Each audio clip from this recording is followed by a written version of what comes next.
Welcome in to CBS News 24/7. I'm Juliette Goodrich. Here's a look at the four big headlines we're following at 4.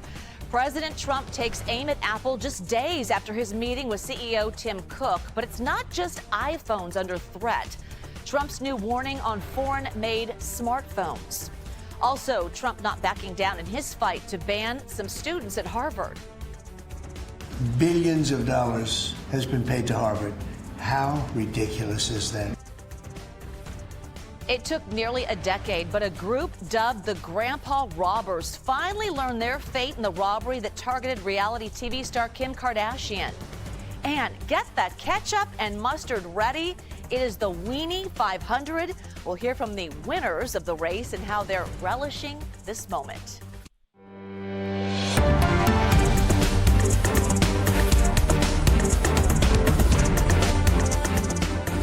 Right off the top, a live look at San Diego, California, where the NTSB is getting ready to give an update on the investigation into a deadly plane crash in San Diego. We'll monitor the briefing and bring you the latest. Right now, millions of people are on the move this Memorial Day weekend. So this is the live look at Newark Airport, where flight restrictions are in place to reduce the mounting delays and cancellations stemming from runway work and the ongoing staffing issues that followed a series of air traffic control communications outages. Also happening at this hour, the search continues for the inmates who escaped from a New Orleans jail. And we're learning about another jailbreak in Louisiana. This time, a 19-year-old broke out from a different facility. It is his second escape in a year. But we begin on Wall Street. The closing bell rang just moments ago, the Dow down as President Trump's fresh tariff threats light a fire under the European Union and also Apple. Trump is calling for a 50% tariff on the EU, and he's warning Apple it will pay 25% tariffs on all iPhones made outside the United States. So let's take a look at our interactive stock market heat map. This is brought to you by FinViz. It's always showing the top 500 stocks, and as you can see, a good amount of them are in the red today. Apple stock down 3%.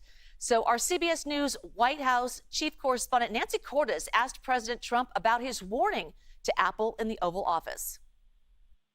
Mr. President, on Apple, you said this morning that if they don't make their iPhones in the U.S., you're going to hit them with a 25% tariff. Right. Do you have the power to tariff one single company? And why would you want to hurt an American company in that way? It would be more. It would be also Samsung and anybody that makes that product. Otherwise, it wouldn't be fair.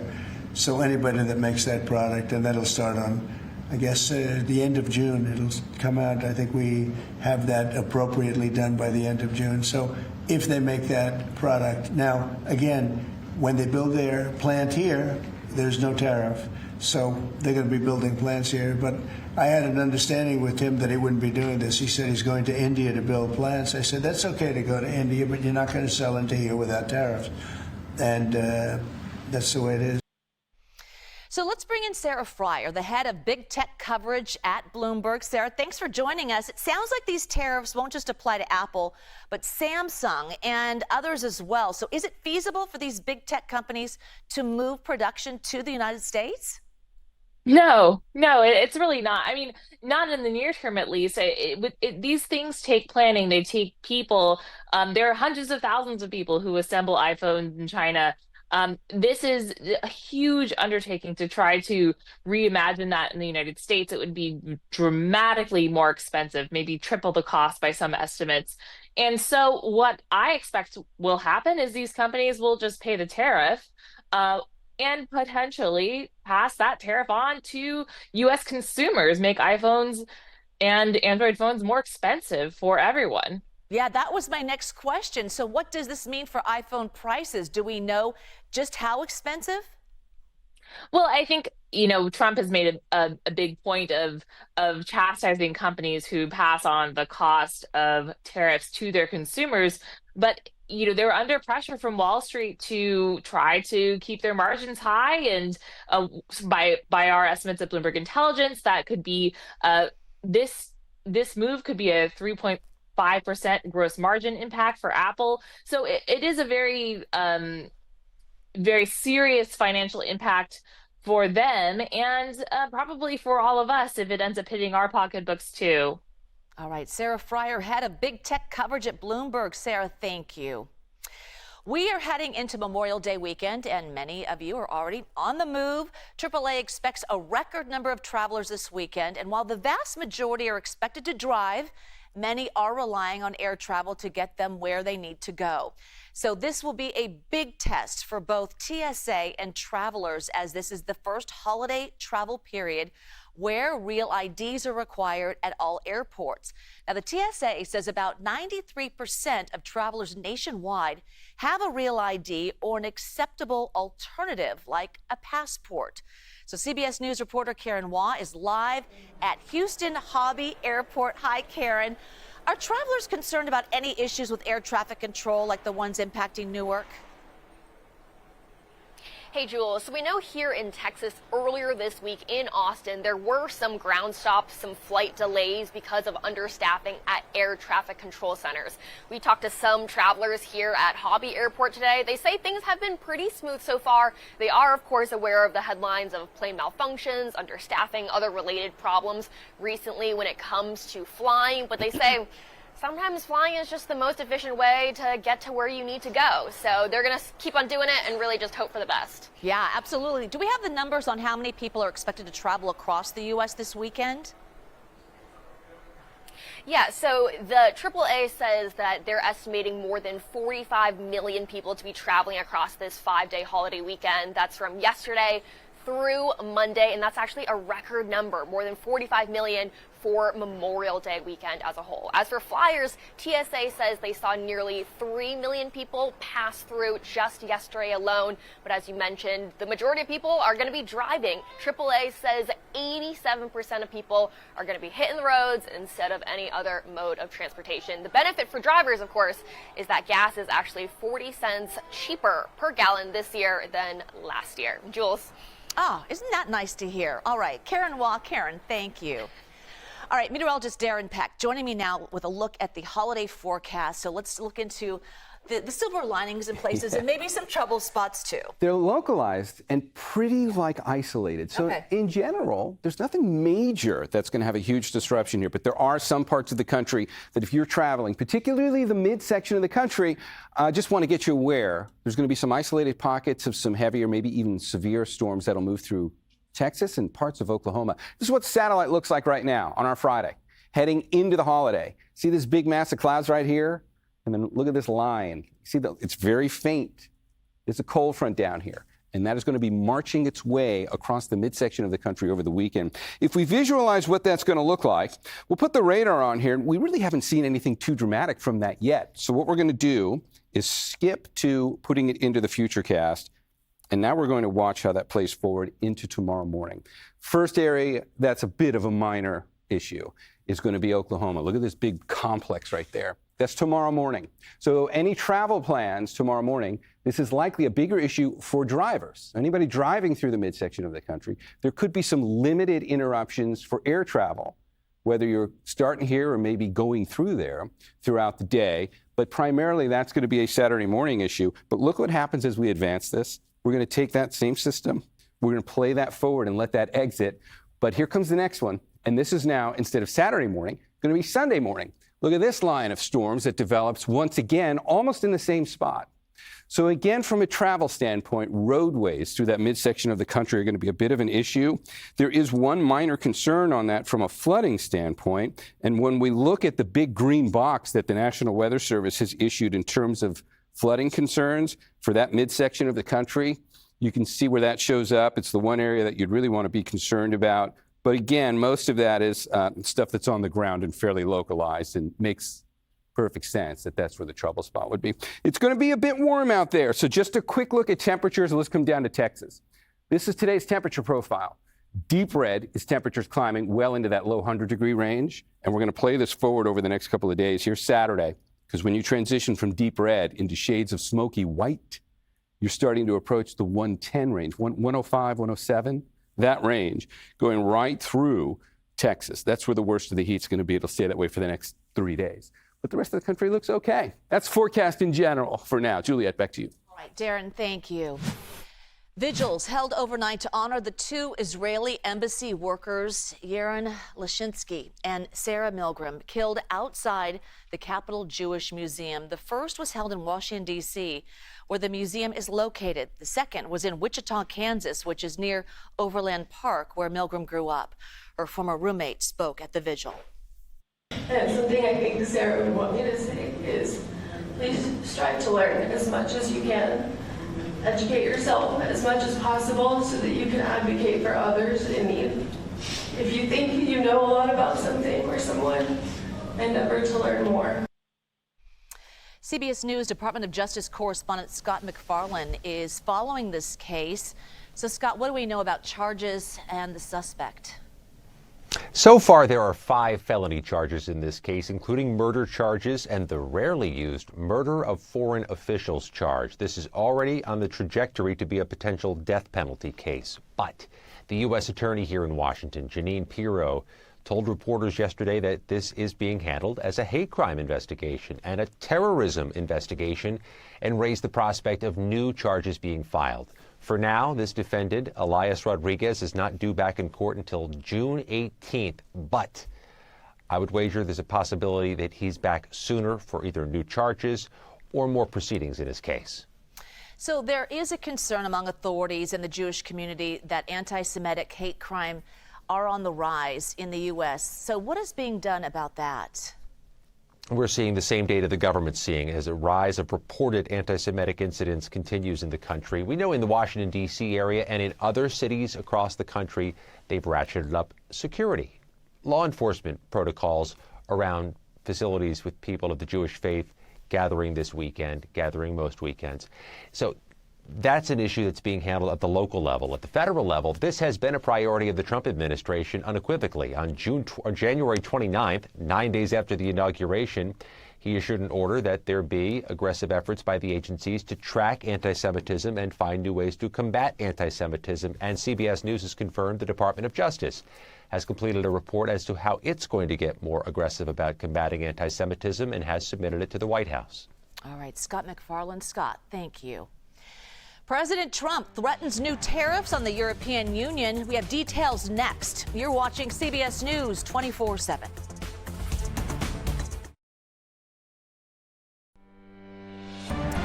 Developing right now, officials report 12 people were injured in a stabbing at Hamburg's Central Station. At least half of the victims are in critical condition with life-threatening injuries. Police say they have arrested a 39-year-old woman as the suspected attacker. They believe she acted alone and say investigations are ongoing. The Trump administration's attempt to ban Harvard from enrolling international students comes to a halt in court. A federal judge temporarily blocked the move just hours after the Ivy League school filed a lawsuit arguing it violates the First Amendment. Harvard says the ban would have a devastating impact on the university. Nearly 7,000 students enrolled at Harvard come from outside the U.S., and that's about 27% of the student body. So let's bring in CBS News White House reporter Olivia Rinaldi. Hi, Olivia. You know, a hearing on the ban will be held next week. So what is the Trump administration's argument here? If the ban goes through, could it pave the way for similar action at other universities? Well, Jules, it's a good question because we did just hear from the president on this very specific question about if he is planning to do this at other universities, and he said they're looking at all options. Yesterday, DHS Secretary Kristi Noem said the reason why they're doing this is because they had asked Harvard repeatedly to give the Department of Homeland Security, information on some of the students who they believe were involved in some of these pro-Palestinian protests. They also said they were asking for students who had been involved in programs with Chinese influence, arguing that there is a CCP presence on the campus. And because of that, they wanted to get information on these students. They said Harvard did not comply. So as a result, they revoked their ability to give visas or to procure visas for these students who are attending Harvard from other countries. So the White House says they're potentially looking at other universities to do this too, but as you mentioned, this could be extremely destabilizing for Harvard, as 1 in 4 students there are from or international students coming from out of state, out of country. So quite notable there. We'll have to see how the White House is responding specifically to this judge. We have not heard from them on that, but certainly we know that the administration is pursuing continuing to pursue this and certainly looking at doing it at other colleges as well. Also, Olivia, President Trump is threatening to hit the EU with a 50% tariff, saying trade talks, quote, aren't going anywhere. So what does the president want to see from the EU, and could he budge on that number possibly?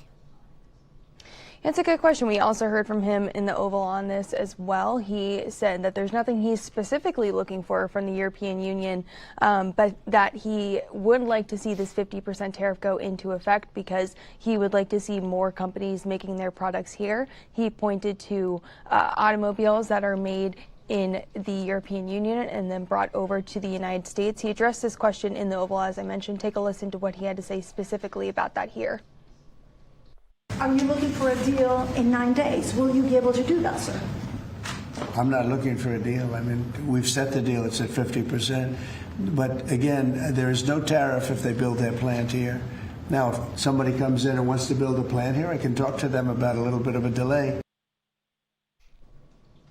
Now, you heard him say 9 days. That is the 50% tariff that he wants to impose by June 1st. He says there's nothing to negotiate about, though, and he plans on moving ahead with it. So we'll have to see the impact that will have certainly on the markets. And we know that that 90-day reciprocal tariff pause that he put into effect about a month and a half ago, time is dwindling on that as well, and that will go back into effect. But the reason why Trump is doing all of this is specifically because there's frustration out of this White House that the European Union and other countries are not making a deal with the United States as was anticipated. There's frustration that the only deal that has been made is with a country, the United Kingdom, who the U.S. actually has a trade surplus with. So they're certainly looking to, as Secretary Besson said on Fox today, light a fire under the European Union so that they come to the U.S. to make this economic deal. All right, Olivia Rinaldi. Olivia, thank you. A teen is finally back home with her family after being in ICE custody for nearly 3 weeks. The emotional reunion next. You're watching CBS News 24/7.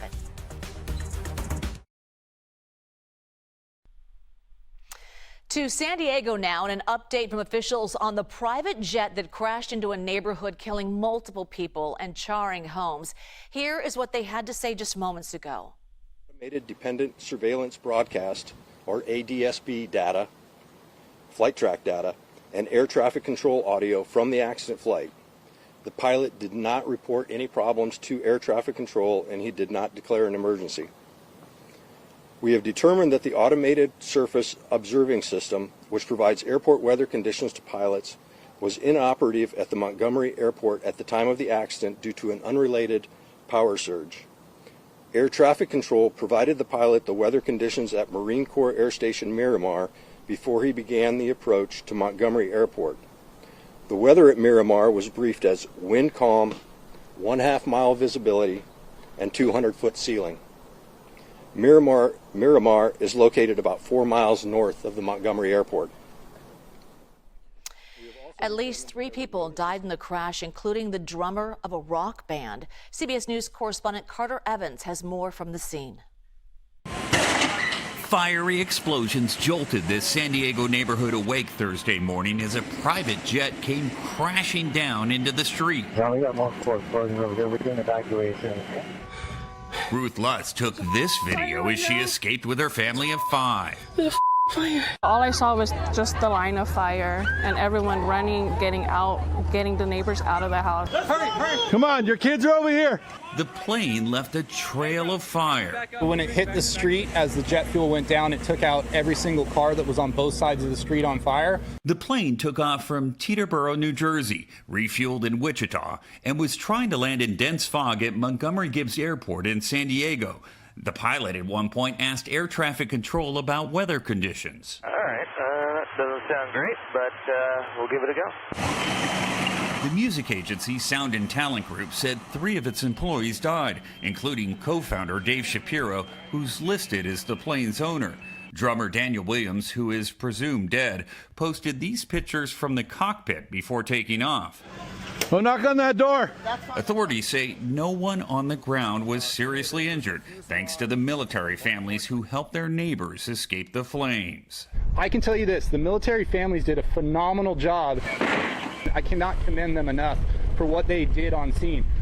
Some of the worst damage on the ground here is that home right behind me. There were people sleeping inside when that plane crashed. They're all okay now. The entire scene has been preserved for the NTSB. Nothing's moved. They've got an entire team coming here to investigate. Carter Evans, CBS News, San Diego. Let's turn now to Miami, where Immigration and Customs Enforcement arrested a man wanted for 2 counts of murder in Venezuela. He was caught in an apartment building on Thursday. CBS News Miami's Lauren Pastrana was right there with them. CBS News Miami is about to get the exclusive opportunity to ride along with ICE fugitive operations. This is what these ICE officers do day in and day out, and our cameras are going to go along. He's a foreign fugitive wanted for double murder out of Venezuela. The other male, the friend that was helping with the car issues, we're going to try to arrest him too. We're going to try to get a 2-for-1. Anything else? All right, let's roll out. And with that, these officers gear up and hit the road. ICE Assistant Field Office Director Mitchell Diaz says they're simply doing what they've always done. This is what we do every day. There's no change from this current administration or the prior administration or any other administration beforehand. What do you think is the biggest misconception about what ICE does? It's just not random. It's just not that they're going out in the streets and picking up just any individual. Most of the enforcement action is targeted. We know who we want and who we're going after. It's long-term investigations that we do. Today, their investigation led them to this apartment building in Broward. Looks like the target is going to the passenger door. Prior surveillance suggested the target would head to work around 1 p.m. By 1:50, they had their guy. ICE asked us not to report his name or show his face as the case is still pending, but they tell us this man in his late 20s is wanted for 2 counts of first-degree murder, organized crime, and aggravated assault in his home country of Venezuela. So after about almost 2 hours of waiting for the target to come outside, the entire arrest happened in just under 10 minutes. Do you get nervous going out on these each day because you never know what, will meet you on the other side? Yes, I mean, there is always a nerve, officer safety aspect of it. This is like every law enforcement agency. These are brave men that are going out every day to ensure that not only national security, but the community and the public is safe from these individuals. ICE recently touted the arrest of more than 1,100 undocumented immigrants in just 1 week in Florida. Operation Tidal Wave, they called it. But Diaz says his officers are not out conducting raids. These are targeted enforcement actions. Raids are different. Raids could be based on employment inspections, just to ensure that the employer is following U.S. laws and immigration laws. A lot of these individuals that may be part of a raid may be working with fraudulent documents, social security numbers, and fraudulent employment cards. So that raids are completely different than what ICE does as to the fugitive operations. During CBS Miami's ride-along, officers also arrested a second person who admitted to being in the country illegally. After the arrest, the team headed back to Miramar, where the men were fingerprinted to see if they pop up in any law enforcement databases. Typically, if ICE arrests someone who has a final order of removal or who re-entered the U.S. illegally after being previously deported, they're subject to immediate removal from the country. Others await due process. As for today's target, they are to face justice at the country in which they committed the crime, where the warrant is from. Once they're booked and processed, they'll be taken to an ICE detention facility and should go before an immigration judge in the next couple of days. In Miramar, Lauren Pastrana, CBS News, Miami.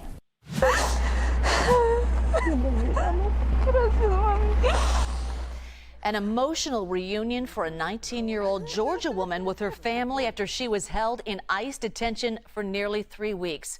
Jimena Arias Cristobal came to the U.S. illegally from Mexico when she was 4 years old.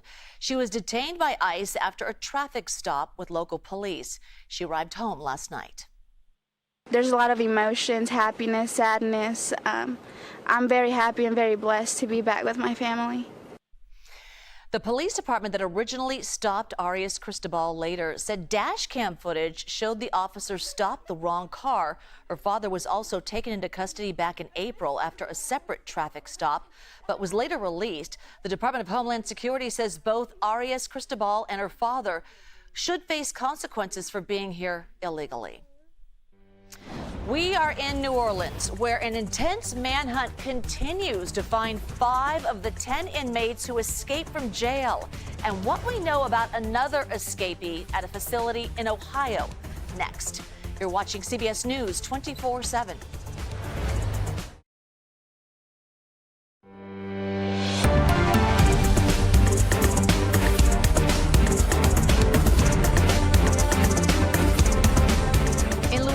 The massive manhunt continues after last week's jailbreak in New Orleans. Officials have arrested a woman they say helped 2 of the inmates after their escape. This marks the 5th arrest in the case. CBS News reporter Katie Weiss has the latest from New Orleans. It's now day 8 of the exhaustive manhunt for 5 of the 10 inmates who remain on the run. I was able to speak with the New Orleans police superintendent about the work that she's doing on the search. Take a listen. It's a very serious situation. These people are dangerous. My concern is that they would have rearmed themselves in this time period. And that's why the risk goes up for the safety of our officers, our law enforcement, who are going to engage these people. And so I'm very concerned for their safety because they may have rearmed. Wow. And that's why actually my appeal is not shallow. Let's not get into that. The risks have gone up. Let's now try to do it in a safe way because they are going to be taken into custody.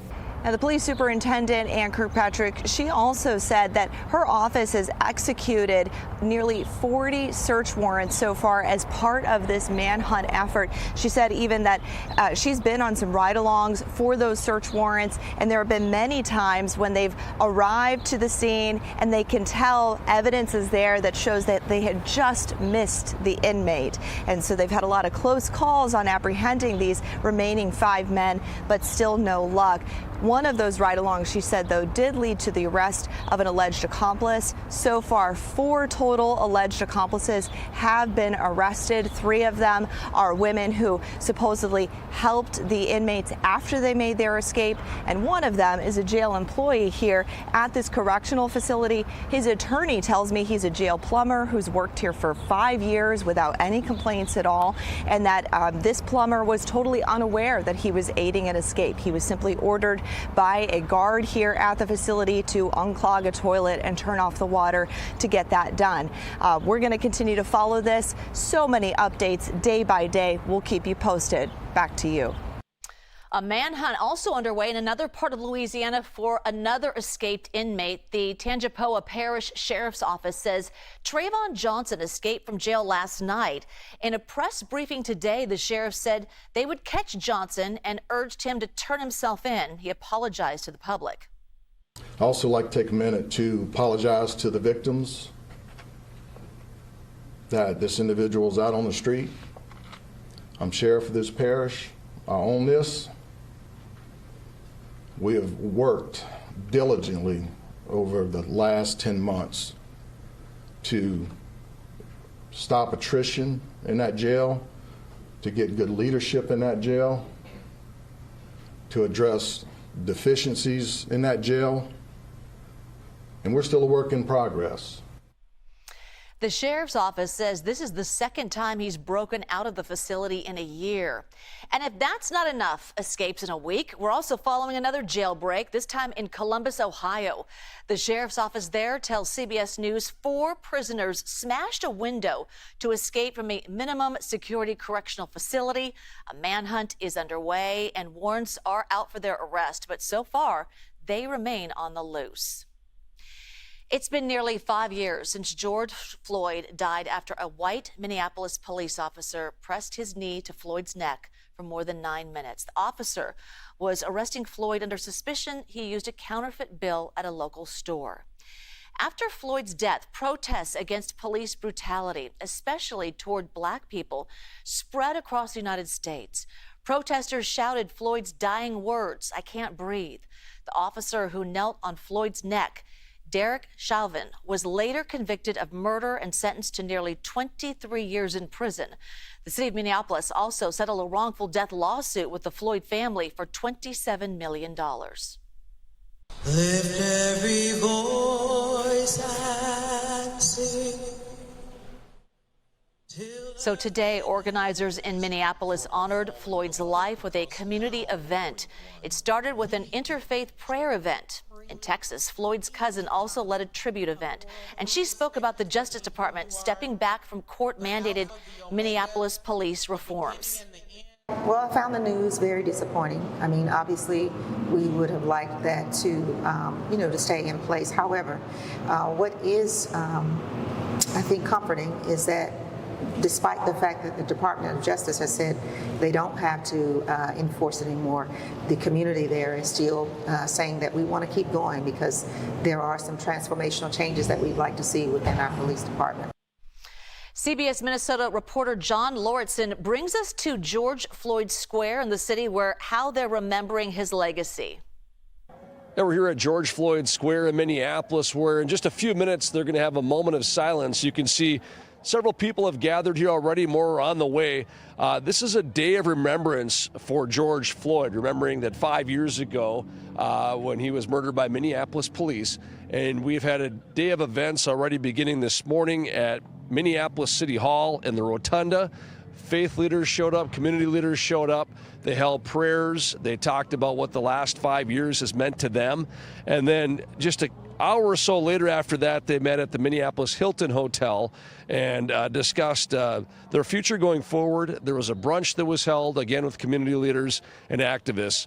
And now here at George Floyd Square in Minneapolis, a moment of silence will be taking place to remember George Floyd. Again, this is a full day of events.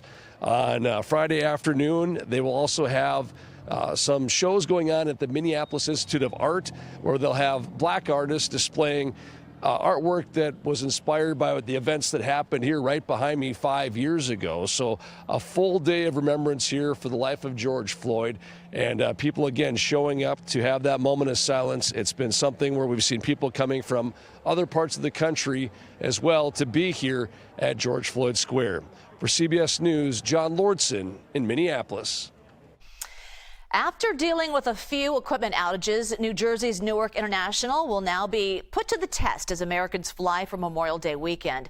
In an exclusive interview with our CBS News senior transportation correspondent Chris Van Cleve, Secretary of Transportation Sean Duffy spoke about improving telecommunication on this busy summer season.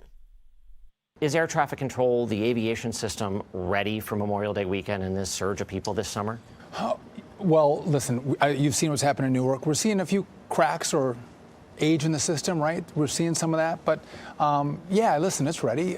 It's safe. How big of a test is this summer, which could be a record again, for the air system and air traffic control? So we are going to have, I think, historic flights, the biggest summer that we've had in American history. It's going to stress the system. And do I think it's going to be safe? Of course. We're going to get Newark fixed. But are you going to see some disruption in regard to delays? Yeah, you're going to see delays. Is it safe? Yes. I do think we have to have some patience if we have the delays, and then give us some grace to fix what was left to us. It's progressively going to get better as we deploy the new technology into the different airspaces throughout the country. Our CBS News stations are keeping you updated on how it looks both in the air and on the roads. We start with CBS News New York.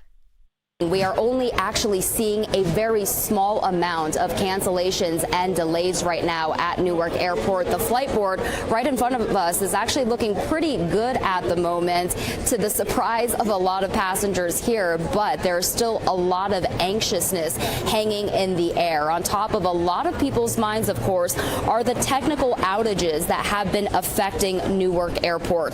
The most recent incident happening this past Monday.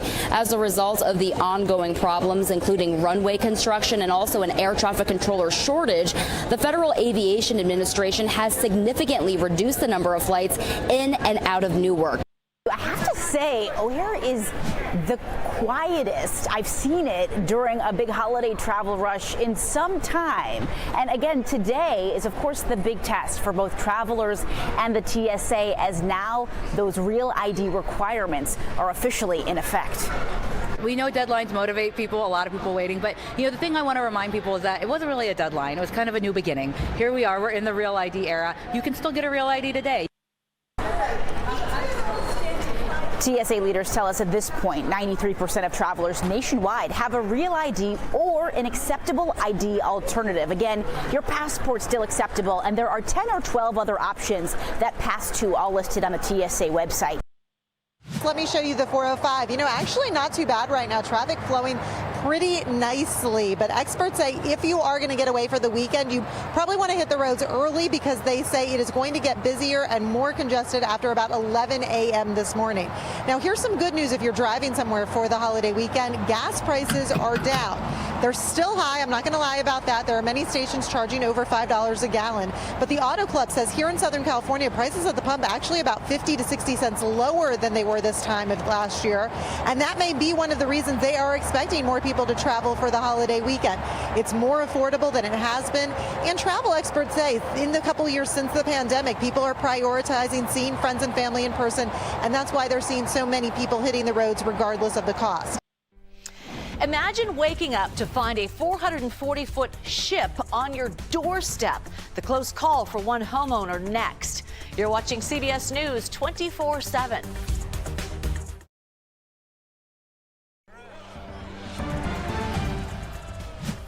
News we're following around the world. A major prisoner swap is underway between Ukraine and Russia. Russian officials say each side released almost 400 soldiers and civilians, with plans to continue this rare moment of cooperation.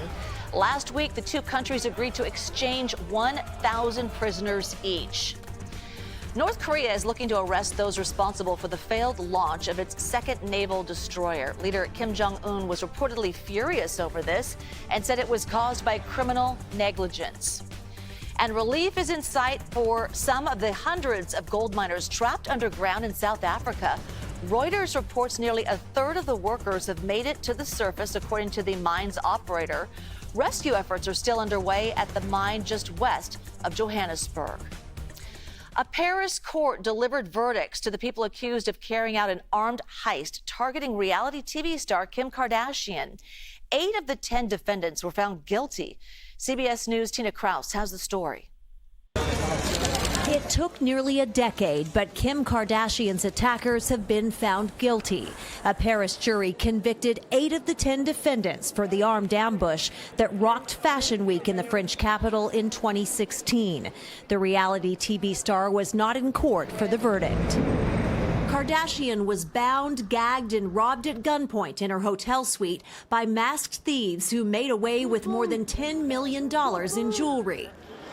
The convicted ringleader, 69-year-old Omar Ait Kadash, who is deaf and mostly mute, made a last-minute plea for forgiveness Friday, scribbling a note to the court that he offers Kardashian 1,000 apologies. Prosecutors urged the jury not to be swayed by the poor health of the seasoned robbers, dubbed the Grandpa Gang by French media, as most were in their 60s at the time of the attack. During the month-long trial, Kardashian testified she was certain she'd be raped and killed as robbers tied her up with zip ties and duct tape. The thieves made off with a stash of jewels, including a $4 million engagement ring given to Kardashian by then-husband rapper Kanye West. Friday's verdict closes a long chapter for Kardashian, who says one terrifying night changed her life forever.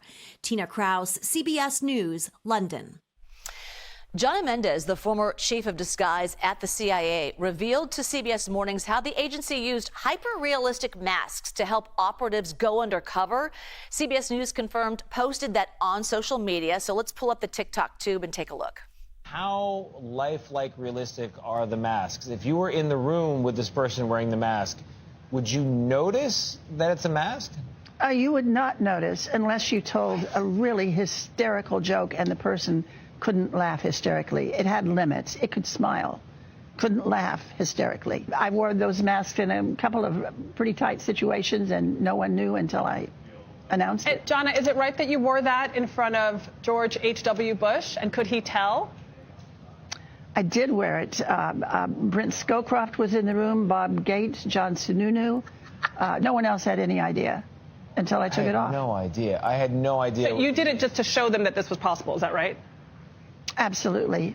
I wanted the president to see that we had taken disguise to a really dramatically new level. Did you take one home as a souvenir? Are you in that? Is that you? Are you in there? Is that you in the mask? This is just me. In the image, yeah, that's me. Taken off my head. What? And John Sununu had not been listening. He'd been working on his own notes.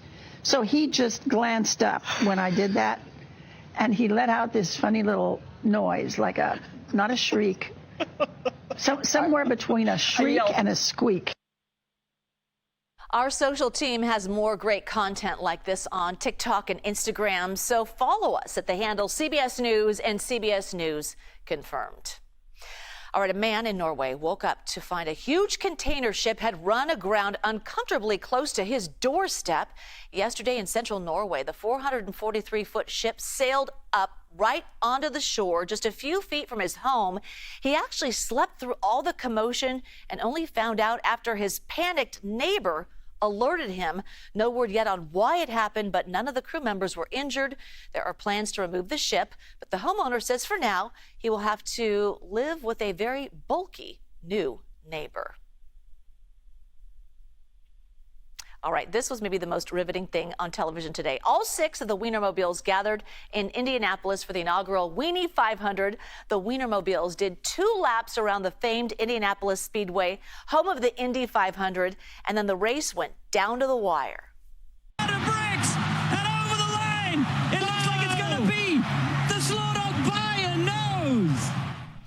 So in the closest finish in Weenie 500 history, Slaw Dog secured the victory.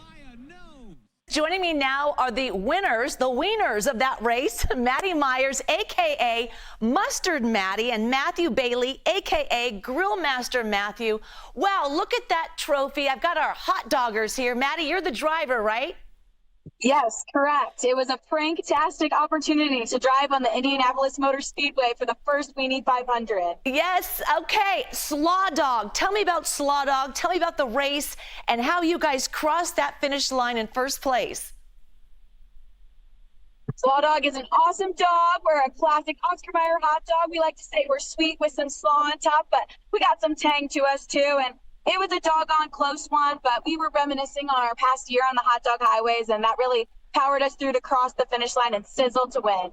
How fast are you going? I was trying to kind of gauge because it really went down to the wire.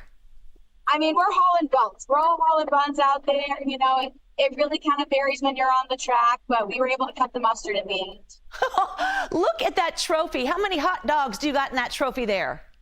I got a whole bunch of hot dogs.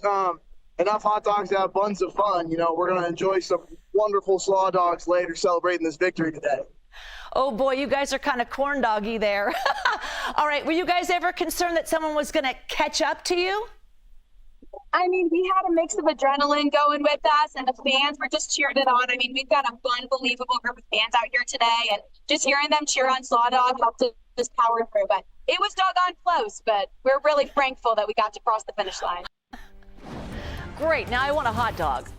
America Decides with Major Garrett is up next. And we are launching a new show called 24/7 Primetime, hosted by Elizabeth Cook on Tuesday.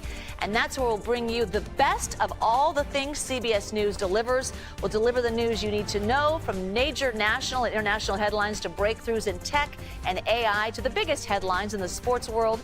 You can start watching on Tuesday from 7:30 to 9 p.m. Eastern Time, streaming on the CBS News app and CBSNews.com.